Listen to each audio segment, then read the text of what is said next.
I call the honourable member for Hinkler. Well, thank you, Mr Deputy Speaker.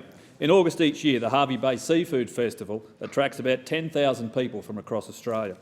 It's the only seafood festival in Australia managed by the men and women that catch it. Australian seafood, caught by Australians, in Australian waters, processed by Australians, cooked and served by Australians. You know where it's come from, it's fresh and it's safe. At this year's festival, held just last week, I was joined by Senators Matt Canavan and James McGrath to speak to commercial and recreational fishers.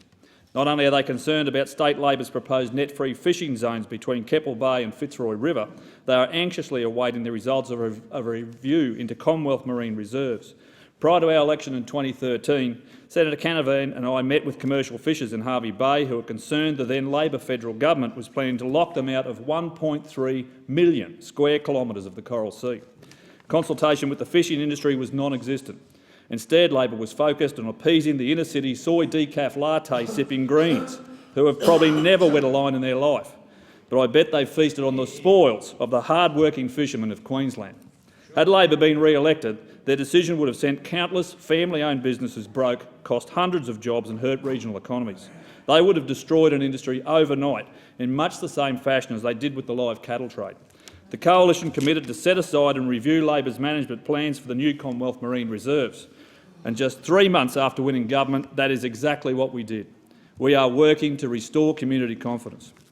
The people in my electorate know better than most how important it is for government to strike a sensible balance which protects the environment, supports a sustainable fishing industry, attracts tourism and provides cultural, recreational and economic benefits for coastal communities. Hinkler has one of the highest unemployment rates in the country. Seafood and tourism are among our biggest employers. We need a management plan which considers the humpback whales that migrate through Hervey Bay each year, the loggerhead turtles that nest at Monrepo, the families that make a living catching fresh, local seafood, the people who eat it as part of a balanced diet, and the tourists that visit the region to fish with their mates. What many Greens don't realise is that the commercial fishermen in my electorate want to protect the marine environment just as much as they do. They have spent their lives at sea. It is their home. They rely on its sustainability for their living. They are the great guardians of our oceans, and they are the first ones, Mr Deputy Speaker, to know when something has gone wrong.